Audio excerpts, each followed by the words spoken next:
ആൾക്കൂട്ടത്തെ നെഞ്ചേറ്റിയ ഒരാൾ മൺമറഞ്ഞിട്ട് 365 ദിവസം പിന്നിടുന്നു. എന്നിട്ടും പുതുപ്പള്ളിയിലേക്ക് ജനപ്രവാഹം നിലയ്ക്കുന്നില്ല.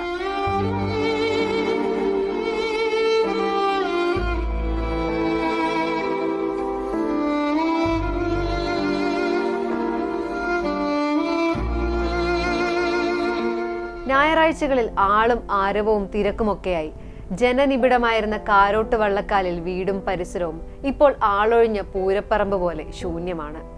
എന്നാൽ പുതുപ്പള്ളിയിലെ ഒരിടത്തു മാത്രം ഇപ്പോഴും ആളുകൾ ഒറ്റയ്ക്കും കൂട്ടായും അണമുറിയാതെ ഒഴുകിയെത്തുന്നു. പ്രവൃത്തി ദിവസമെന്നോ അവധി ദിവസമെന്നോ നോക്കാതെ ഉമ്മൻചാണ്ടിയുടെ ഭൗതിക ശരീരം അടക്കം ചെയ്ത പുതുപ്പള്ളിയിലെ ഓർത്തഡോക്സ് പള്ളിക്ക് പിറകിലെ കല്ലറയിൽ കുഞ്ഞൂഞ്ഞോർമ്മകൾക്ക് ജീവൻ തുടിക്കുന്നു.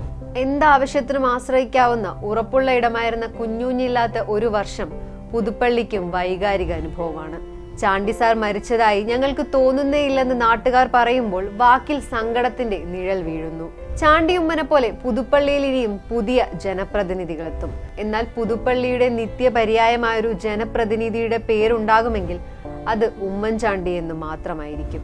ഉമ്മൻചാണ്ടി എന്ന മനുഷ്യന്റെ, നേതാവിന്റെ, സഹപ്രവർത്തകന്റെ, ഭരണകർത്താവിന്റെ അഭാവം സൃഷ്ടിക്കുന്ന ശൂന്യത എത്രത്തോളം ഉണ്ടെന്ന് ഓരോ കോൺഗ്രസുകാരനും തിരിച്ചറിഞ്ഞൊരു തിരഞ്ഞെടുപ്പ് കാലമാണ് കടന്നുപോയത്. ഉമ്മൻചാണ്ടിയുടെ അസാന്നിധ്യം നിറഞ്ഞ ശൂന്യത കോൺഗ്രസിലുടനീളമുണ്ട്.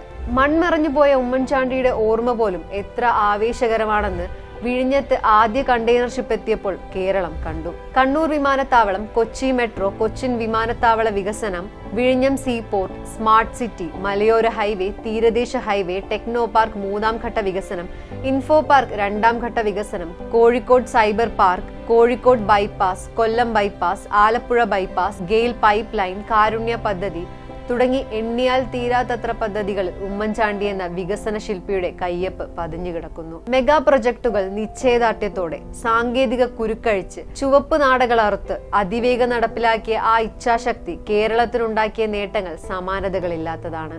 ഭക്ഷണം പോലും കഴിക്കാതെ രാപ്പകൽ ജനങ്ങൾക്കിടയിൽ നിന്നും പ്രശ്നപരിഹാരം നടത്തി അതിൽ നിന്ന് ഊർജം സംഭരിച്ച ഉമ്മൻചാണ്ടി ലോകത്തിന് തന്നെ മാതൃകയായി.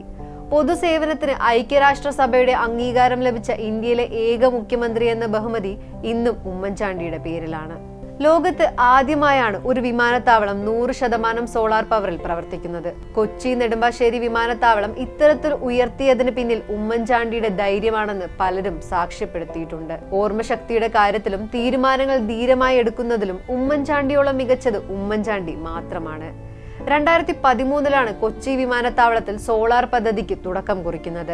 ആ സമയത്ത് സരിത കേസ് കത്തി നിൽക്കുന്നു. പദ്ധതി ഏറ്റെടുക്കാൻ മന്ത്രിമാർ വിമുഖത കാട്ടിയെങ്കിലും മുന്നോട്ടു പോകാനായിരുന്നു ഉമ്മൻചാണ്ടിയുടെ തീരുമാനം. സരിത കേസിന്റെ കാര്യമൊക്കെ രാഷ്ട്രീയമാണ്, ഇന്നല്ലെങ്കിൽ നാളെ ഇതൊക്കെ തെറ്റാണെന്ന് തെളിയും എന്നായിരുന്നു അന്ന് ഉമ്മൻചാണ്ടിയുടെ മറുപടി. ഉമ്മൻചാണ്ടി നടന്ന വഴികളിൽ ഇന്നും മാനവികതയുടെ, ആർദ്രതയുടെ നനവ് ബാക്കിയാണ്. ഓർമ്മകളുടെ ആ ഈറനെടുത്തു നിൽക്കുകയാണ് പുതുപ്പള്ളിയും മലയാളിയും.